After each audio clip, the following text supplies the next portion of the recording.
Hello students, good morning. आज मैं 10th class में आपको ग्रामर में सेक्शन में पढ़ा रहा हूँ जो काइंड्स ऑफ सेंटेंस हैं। इससे पहले देवेंद्र जी ने आपको जो भी टॉपिक पढ़ाए होंगे ग्रामर में, जैसे कि पार्ट्स ऑफ अ सेंटेंस पढ़ा दिया, सब्जेक्ट प्रेडिकेट और रीडर में भी लेसन दे दिया है और सप्लीमेंट्री में भी, और एक पोएम भी आपको स्टडी करवा दी है। तो YouTube जो ऑनलाइन स्टडी हमारी चल रही है उसमें आज मैं आपको ग्रामर में काइंड्स ऑफ सेंटेंस की स्टडी में यहाँ पर करा रहा हूँ। ठीक है, तो फर्स्ट ऑफ ऑल हम क्या पढ़ेंगे बच्चों कि व्हाट इज़ अ सेंटेंस, कि सेंटेंस है क्या। तो टेंस और सेंटेंस का हमें डिफरेंस करना है। पहले you have to know the difference between tense और सेंटेंस, यानी टेंस में और सेंटेंस में क्या डिफरेंस है, इसको हम अब स्टडी करेंगे। तो टेंस जैसे कोई भी आपसे टीचर पूछते हैं या कोई पेरेंट्स पूछते हैं कि ये टेंस क्या है, सेंटेंस क्या है, तो हम दोनों को मोस्टली बच्चे एक ही बता देते हैं, जबकि दोनों का ही रूप अलग अलग है। तो टेंस माने बच्चों क्या होता है, काल, इसको हम स्टडी कर चुके हैं। टेंस माने क्या होता है, काल जो किसी समय को दर्शाता है, यानी टेंस शोज द टाइम, यानी टेंस जो है वो समय को शो करता है। बट जो सेंटेंस है जिसको आज हम स्टडी करेंगे उसका मीन्स क्या है, तो सेंटेंस माने क्या होता है, वाक्य, यानी सेंटेंस मीन्स क्या है बच्चों हिंदी में, वाक्य। तो टेंस में और सेंटेंस में अंतर समझ में आया। तो टेंस का मतलब काल हो गया और सेंटेंस का मतलब हो गया वाक्य। लेकिन जैसे हम क्लास में सेंटेंस बोलते हैं तो टीचर भी ये कह देते हैं चलो भाई टेंस लिखो, तो बच्चे टेंस लिखने लगते हैं। लेकिन हम ये ना बोल करके ये बोलना चाहिए कि चलो सेंटेंस लिखो, अर्थात वाक्य लिखो। तो हम ये ना बोलें कभी भी कि टेंस लिखना है, बल्कि हमें बोलना है सेंटेंस लिखिए। तो सेंटेंस का मतलब हिंदी में होता है वाक्य। तो आज मैंने आपको डिफरेंस बताया बिटवीन टेंस और सेंटेंस। तो टेंस माने काल हो गया और सेंटेंस माने आपका हो गया वाक्य। तो टेंस किसी समय को दर्शाता है और सेंटेंस जो होता है वो किसी के कार्य को दर्शाता है, यानी कि a sentence shows the action of a noun, यानी कि नाउन यानी संज्ञा के किसी न किसी कार्य को वो शो करता है। जैसे राम जाता है, ठीक, तो राम जाता है अगर मैं टेंस के बारे में पूछूं तो आप कहेंगे ये प्रेजेंट इंडेफिनिट का टेंस है, राम जाता है, this is a present indefinite tense. अगर मैं ये पूछूं कि ये सेंटेंस कौन सा है, राम जाता है, तो आपका रिप्लाई क्या होगा, what will your reply, Ram जाता है। तो राम जाता है अगर सेंटेंस हम पूछेंगे तो ये कहलाएगा assertive sentence. Is that clear. तो टेंस के और सेंटेंस के बारे में मैंने आपको बताया, टेंस हम पढ़ चुके हैं और अब हम आज स्टडी करेंगे बच्चों सेंटेंस के बारे में कि व्हाट इज सेंटेंस, सेंटेंस क्या है। तो यहाँ पे लिखा हुआ है काइंड्स ऑफ सेंटेंस, यानी सेंटेंस वाक्य के प्रकार। तो जो वाक्य के प्रकार है वो कितने होते हैं, 5 होते हैं। कितने होते हैं सेंटेंस, 5। यानी टेंस अलग होता है, टेंस जो होता है वो 3 प्रकार का होता है, टेंसेस 3 काइंड्स के होते हैं, और सेंटेंस जो होते हैं वो 5 होते हैं। ये भी डिफरेंस करना है। तो सेंटेंस 5 कौन कौन से होते हैं, पहले नंबर पे हमारा आता है असर्टिव सेंटेंस। कौन सा सेंटेंस होता है, असर्टिव। असर्टिव मतलब क्या होता है बच्चों, यानी कथनात्मक वाक्य, स्टेटमेंट जिससे हम बोलते हैं सेंटेंस को। सबसे पहले नंबर पे हमारा है असर्टिव सेंटेंस। तो फर्स्ट ऑफ ऑल मैं आपको बता दूं, यानी असर्टिव सेंटेंस के बारे में स्टडी करें। यानी हमारा पहला नंबर जो होता है वो क्या है, असर्टिव सेंटेंस। अब इस असर्टिव सेंटेंस के भी 2 काइंड्स होते हैं। फर्स्ट ऑफ ऑल कौन सा होता है, यानी कि अफर्मेटिव। कौन सा होता है, अफर्मेटिव। पहले नंबर पे हम अफर्मेटिव पढ़ते हैं। यानी असर्टिव सेंटेंस में भी 2 प्रकार होते हैं। असर्टिव कितने प्रकार का होता है, 2। पहला क्या है, अफर्मेटिव। अफर्मेटिव मतलब स्वीकारात्मक वाक्य। दूसरा कौन सा होता है असर्टिव में, निगेटिव। निगेटिव मीन्स बच्चों नकारात्मक, निगेटिव सेंटेंस, यानी निगेटिव का मीन्स होता है नकारात्मक। तो मैंने आपको काइंड्स ऑफ सेंटेंस में सबसे पहले असर्टिव को पढ़ाया। असर्टिव को हिंदी में कहते हैं कथनात्मक वाक्य, और ये भी 2 प्रकार का होता है, अफर्मेटिव और निगेटिव। अब इनके दोनों के एग्जाम्पल हम देखेंगे। अफर्मेटिव में जैसे मान लीजिए हमने यहाँ पर सेंटेंस लिखा, यानी कि मैंने लिख दिया यहाँ पर Ram writes a letter, Ram writes a letter. You can see on the board, Ram writes a letter. तो यहाँ पर ये बिल्कुल असर्टिव सेंटेंस है, अर्थात अफर्मेटिव स्वीकारात्मक है, राम एक पत्र लिखता है। ठीक है, अब मैं निगेटिव सेंटेंस को लिखता हूं। निगेटिव में अगर हम लिखते हैं तो निगेटिव में बच्चों क्या आएगा, इसी का मैं निगेटिव बनाऊं तो Ram does not write a letter, Ram does not write a letter. अब ये एक यहां पर अफर्मेटिव का हुआ, राम राइट्स ए लेटर, दूसरा निगेटिव हुआ, Ram does not write a letter. Simple language में भी आप पढ़ सकते हैं, जैसे Ram is a good student, assertive हो गया, Ram is not a good student, negative हो गया। ठीक है, this is our school, affirmative हो गया, this is not our school, negative हो गया। यानी जिसमें हम नॉट को यूज कर लें, नॉट जहां पर आ जाता है, नेवर आ जाता है, नोबडी आ जाता है, नन आ जाता है, that is your negative sentence, जिसमें नकारात्मक भाव होता है, जिसमें हम नकारात्मक बात करते हैं, अर्थात जिसमें हिंदी में नहीं, कभी नहीं, कोई नहीं। ठीक है, और इंग्लिश में नॉट, नेवर, नोबडी, नन जैसे वर्ड आते हैं उसको हम निगेटिव सेंटेंस कहते हैं। क्लियर। और जो असर्टिव अफर्मेटिव होता है, अफर्मेटिव में स्वीकारात्मक वाक्य, जैसे Ram is a good student, honesty is the best policy, you are my student, is that clear, और राम राइट्स ए लेटर। तो ये होते हैं हमारे असर्टिव। क्लियर हो गया। तो अभी मैंने आपको एक काइंड पढ़ाया सेंटेंस का, असर्टिव सेंटेंस। तो आपसे क्लास में अगर मैं भी या कोई भी टीचर पूछते हैं कि बच्चों असर्टिव सेंटेंस के दो काइंड बताओ, तो आप बता देंगे पहले नंबर पे अफर्मेटिव और दूसरा निगेटिव। लेकिन इन दोनों को हम अफर्मेटिव निगेटिव को एक वर्ड में अगर हम लेंगे एक सेंटेंस में तो क्या कहेंगे, असर्टिव। तो कहने का मतलब है कि असर्टिव सेंटेंस दो प्रकार का होता है, अफर्मेटिव और निगेटिव। क्लियर। दूसरे नंबर पे हमारा आता है second sentence interrogative, is it clear, interrogative. अब इंटेरोगेटिव क्या होता है, इंट्रोगेटिव सेंटेंस क्या है, व्हाट डू यू नो या what do you mean by interrogative sentence. आप इंट्रोगेटिव सेंटेंस से क्या समझते हैं। तो इन an interrogative sentence a question is asked, in an interrogative sentence a question is asked, यानी एक प्रश्नवाचक वाक्य में कोई प्रश्न पूछा जाता है। तो इंट्रोगेटिव का हिंदी में अर्थ हुआ प्रश्नवाचक वाक्य या प्रश्न सूचक वाक्य। मतलब क्या हुआ, जिसमें हम किसी से कोई प्रश्न पूछते हैं या कोई पर्सन हमसे प्रश्न पूछता है, उसे हम कहते हैं interrogative sentence. Is that clear. जैसे सपोज करो मैंने आपसे क्वेश्चन पूछा, what is your name, what is your name, तुम्हारा नाम क्या है, तो ये क्या कहलाएगा, इंटेरोगेटिव सेंटेंस।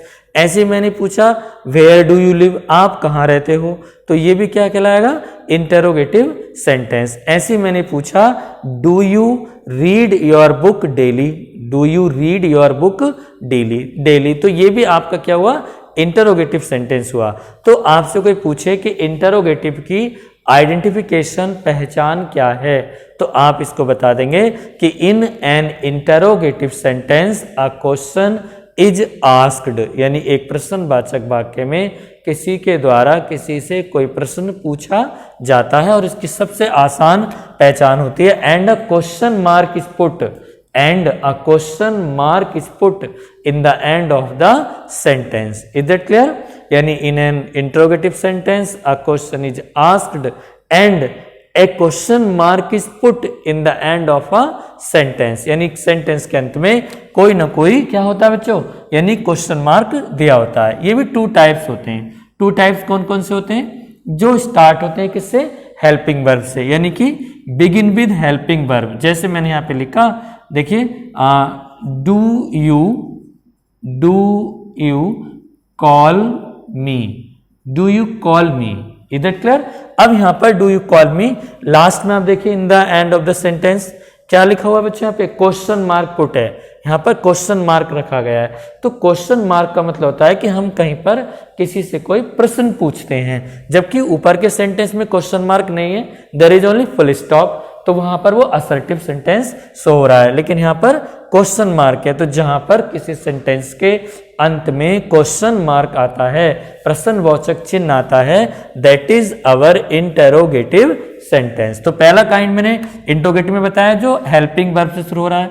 देखिए यहाँ पे डू से शुरू हुआ है, do is the helping verb of present indefinite sentence, यानी present indefinite tense. Do is the helping verb of present indefinite tense with plural subject, यानी प्लूरल सब्जेक्ट के साथ आती है do in present indefinite tense में। अब दूसरा मैंने एग्जांपल इसका दिया जो क्वेश्चन वर्ड से बिगिन होता है। क्वेश्चन वर्ड से क्या, जैसे मैंने यहां पे लिख दिया था, अभी मैं आपसे पूछ भी रहा था, what is your name, what is your name, you can C at the board. दोनों क्वेश्चन यानी दोनों सेंटेंस के लास्ट में क्वेश्चन मार्क पुट हैं। Here is a question mark, here is also a question mark in the end of the sentence. You can C do you call मी, क्या आप मुझे बुलाते हैं, यहां पर भी प्रश्न हो गया। और व्हाट इज योर नेम, आपका नाम क्या है, यहां पर भी ये प्रश्न पूछा गया। तो जहां प्रश्न पूछा जाता है वहां पर हम इंटरोगेटिव सेंटेंस शो करते हैं। अभी सेंटेंस के टाइप्स आपके लिए इंपॉर्टेंट क्यों है बच्चों, क्योंकि यहां पर डायरेक्ट से इनडायरेक्ट जब हम पढ़ेंगे तो सारे डायरेक्ट नरेशन में सेंटेंस के बारे में ही आता है। 5 प्रकार से आपके डायरेक्ट नरेशन बनते हैं और वो पांचों प्रकार अगर जब आप स्कूल में आएंगे क्लास में तो आपसे पूछे जाएंगे। तो पहले नंबर पे हम पढ़ते हैं असर्टिव सेंटेंस डायरेक्ट नरेशन में, दूसरे नंबर पे पढ़ते हैं हम इंटरोगेटिव सेंटेंस, और थर्ड नंबर हमारा, अब तीसरा हमारा जो सेंटेंस होता है वो कौन सा होता है बच्चों, imperative sentence. Imperative, IMPERATIVE, imperative sentence. बच्चों इम्पेरेटिव सेंटेंस क्या होता है, इम्पेरेटिव सेंटेंस को हम हिंदी में कहते हैं आज्ञा सूचक वाक्य। ठीक है, यानी इन वाक्यों में हम किसी को आज्ञा यानी आदेश देते हैं, प्रार्थना करते हैं, एडवाइस करते हैं, सलाह देते हैं इसे कहते हैं, या कोई काम करने के लिए मना करते हैं। इंग्लिश में हम समझ सकते हैं, यानी in N imperative sentence a command is given.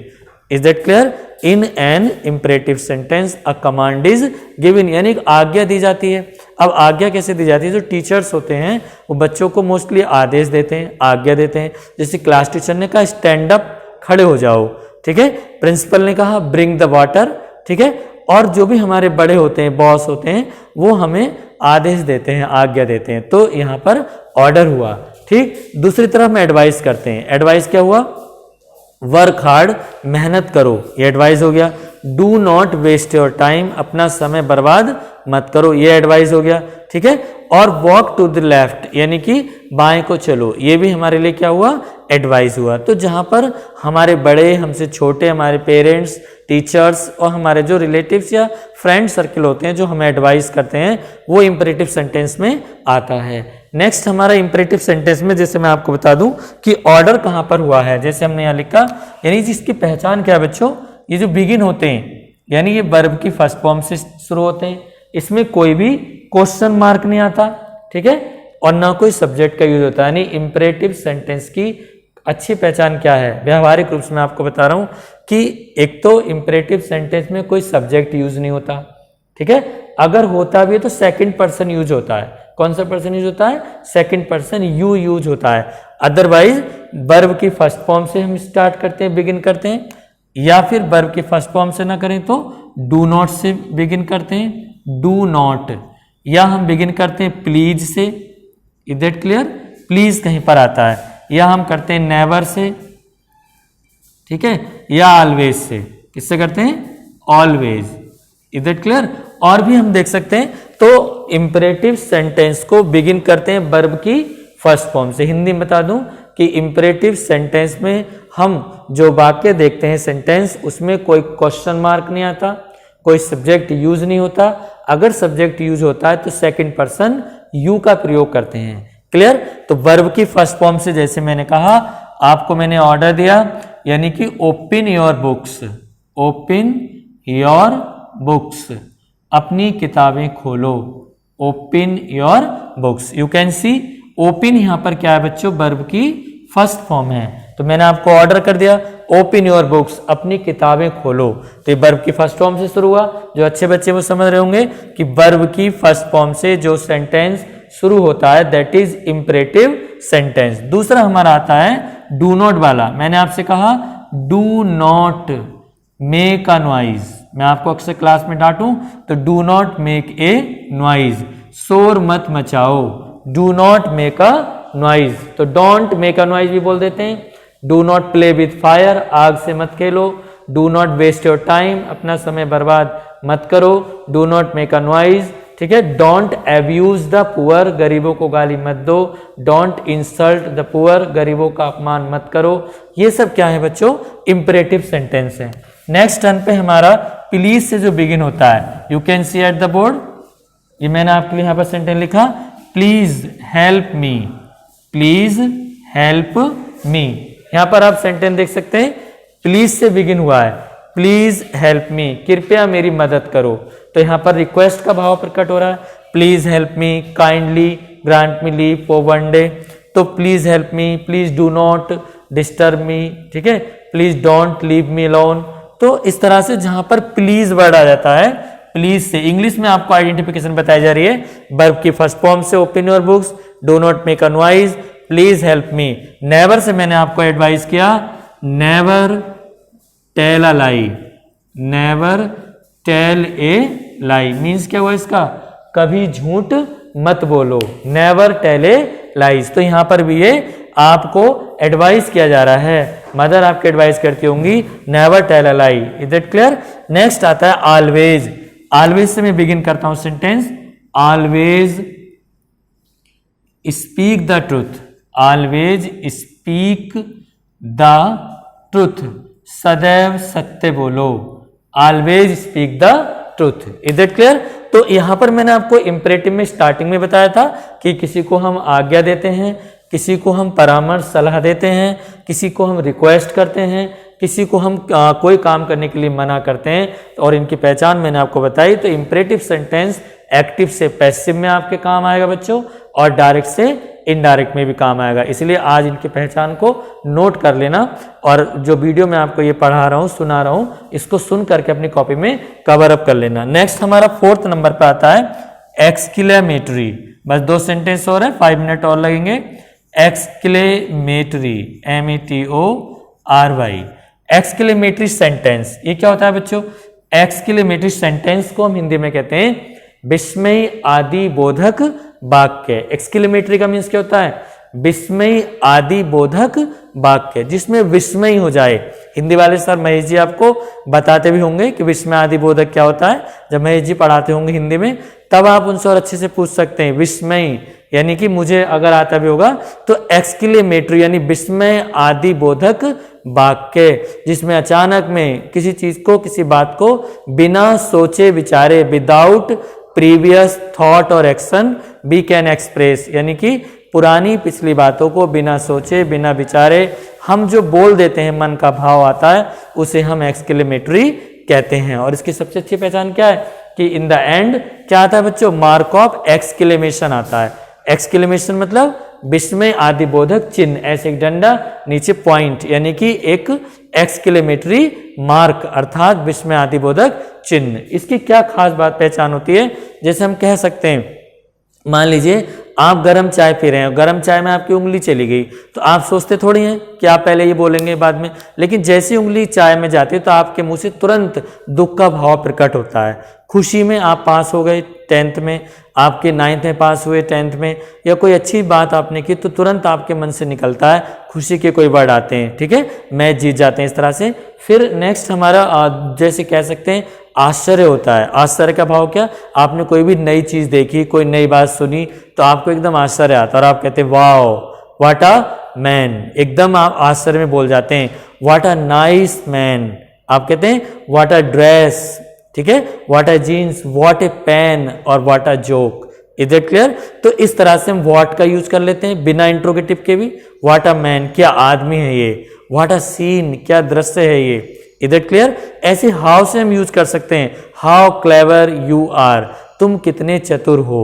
अभी यहाँ पर मौसम अच्छा है तो आप कह सकते हैं how nice the weather is, या how beautiful the day is, दिन कितना सुंदर है। आप जब भी कोई नई चीज़ देखते हैं, नई बात को देखते हैं, तो आप तुरंत कहते हैं वाओ कितनी बढ़िया है। तो आप इंग्लिश से बोल सकते हैं वाओ व्हाट अ मैन, ठीक है, what a jeans, what a pen. अगर मैं इस पेन को कहूँ तो आप कह देंगे क्या पेन है यार ये। इंग्लिश में आप बोल देंगे व्हाट अ पेन, कितना बढ़िया कलम है। दया की बात हुई तो व्हाट अ पिटी, कितनी दया की बात है। शर्म की बात आती है कहीं पर तो आप एकदम बोलते हैं व्हाट अ सेम।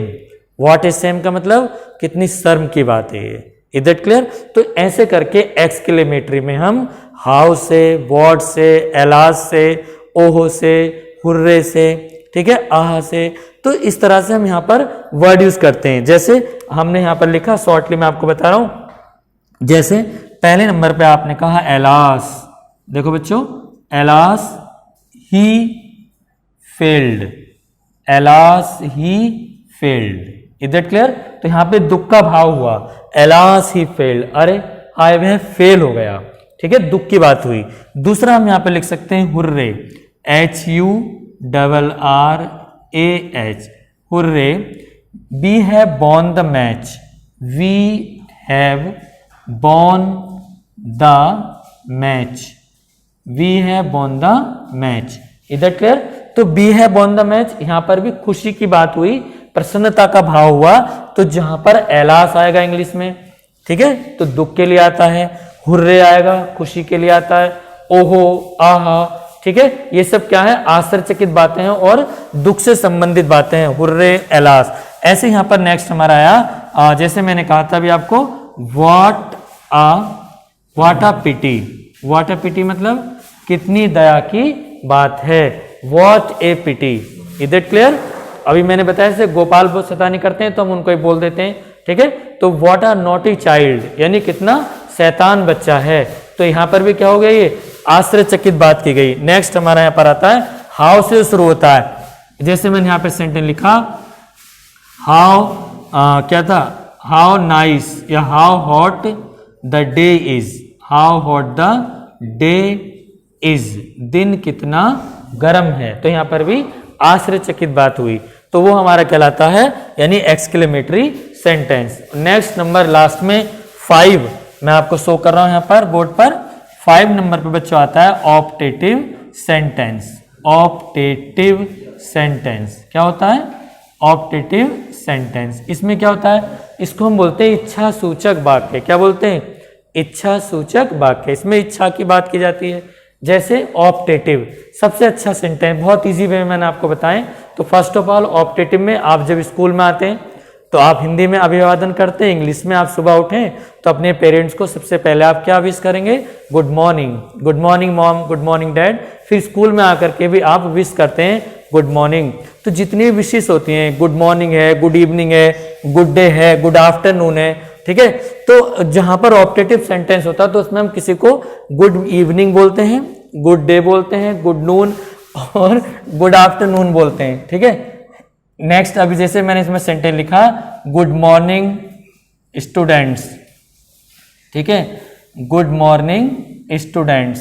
देखिए तो यहां पर मैंने आपको विश किया, यानी गुड मॉर्निंग विश कर दिया, तो ये हमारा कहलाएगा ऑप्टेटिव सेंटेंस। और इसके अलावा क्या ऑप्टेटिव हो सकता है? विश के अलावा आप किसी बर्थडे में जाते हैं, मान लो गोपाल भैया का बर्थडे होगा, गोपी का, तो आप उसको क्या बोल देंगे? Happy birthday. अपने स्कूल में बर्थडे मनाए जाते हैं तो मोस्टली टीचर जो है बच्चों को क्या करते हैं, यानी कि विश करते हैं। विश करने का मतलब इसे हमने कह दिया हैप्पी बर्थडे, ठीक है, happy new year, many many returns of the day और हैप्पी मैरिज एनिवर्सरी। तो हम इस तरह से इंग्लिश में विश करते हैं किसी को। आपने विश किया, आप बोलते हैं happy birthday, happy new year, happy marriage anniversary, many many returns of the day. अब आ रहा है ईद, तो हैप्पी ईद उल फितर। फिर आपका आएगा रक्षाबंधन, आप बोल देंगे happy Rakshabandhan. Is that clear? फिर फ्रेंडशिप डे भी आने वाला है अगस्त में, फिर आप बोल देंगे हैप्पी फ्रेंडशिप डे। तो इस तरह से हम किसी को विश करते हैं, वो कहलाता है हमारा ऑप्टेटिव सेंटेंस। और अच्छी बात भी की जाती है, शुभकामनाएं भी दी जाती हैं। जैसे यहां पर हम लिख रहे हैं, मे you pass this year, may you pass this year, यहाँ पर शुभकामना दे दी, आप डायरेक्ट नरेशन में इसको पढ़ेंगे। अंत में चिन्ह लगा हुआ है, मे यू पास दिस ईयर, यानी आप इस वर्ष पास हो जाएं, ऐसे आपको शुभकामना दी गई। दूसरी शुभकामना क्या हो सकती है, मे गॉड ब्लेस यू, ईश्वर आपको आशीर्वाद दें, ठीक है। मे you live long. At last में एक एग्जाम्पल और लिख रहा हूं आप सभी के लिए, मे you live long, may you live long, आप लंबे समय तक जीवित रहें। तो यहां पर बच्चों क्या सीखा हमने कि जहां पर अभिवादन, good morning, good evening, good day, good night और many many returns of the day, happy new year, happy birthday और मे का वर्ड यूज होता है, that is your optative sentence. तो यहां पर मे वर्ड आएगा तो आप डायरेक्ट नरेशन में भी यूज करेंगे, इसको सीख जाएंगे कि सर ने हमें पढ़ाया था तो वहां पर मे वर्ड आया था। लेकिन मे इंटरोगेटिव में भी आता है, मे आई कम इन सर, मे आई कम इन मैम, तो वो इंट्रोगेटिव में आता है। बट अंतर क्या है, what is the difference between the both. Interrogative में होगा तो क्वेश्चन मार्क लगा होगा और ऑप्टेटिव में होगा तो एक्सक्लेमेटरी मार्क लगा होगा। Is that clear. तो optative sentence, once again I can repeat for you. First of all हम पहला सेंटेंस हमने पढ़ा असर्टिव सेंटेंस, उसके दो भाग होते हैं। पहला भाग असर्टिव में यानी अफर्मेटिव, फिर निगेटिव। दूसरा हमारा सेंटेंस होता है इंटरोगेटिव सेंटेंस। इंटरोगेटिव में भी टू टाइप्स, पहला टाइप मैंने आपको बताया बिगिन विद हेल्पिंग वर्ब, जो हेल्पिंग वर्ब से शुरू होते हैं। दूसरा मैंने आपको बताया जो क्वेश्चन वर्ड से शुरू होते हैं। थर्ड सेंटेंस हमारा आता है इंपरेटिव सेंटेंस, जिसमें हम किसी को आदेश देते हैं, रिक्वेस्ट करते हैं, एडवाइस करते हैं। फिर मैंने आपको फोर्थ नंबर पे आपका बताया एक्सक्लेमेटरी सेंटेंस, विस्मय आदि बोधक वाक्य। इसमें अलास, हुर्रे, ओहो, आहा या व्हाट या हाउ का यूज किया जाता है और विस्मय आदि बोधक बात रखी जाती है। नेक्स्ट मैंने आपको बताया एट लास्ट ऑप्टेटिव सेंटेंस, जिसमें हम किसी की इच्छा को व्यक्त करते हैं, अपनी इच्छा को प्रेजेंट करते हैं। जैसे मैंने आपको बताया good morning, good evening, good day और ऐसे ही may you live long, may you pass this year. Is that clear. इसका जो PDF है वो आपको अभी मिल जाएगा और इसको स्टडी करेंगे 9th और 10th के बच्चे। फिर भी कोई प्रॉब्लम होगी तो यू कैन कॉल मी और देवेंद्र जी, ठीक है। Thank you.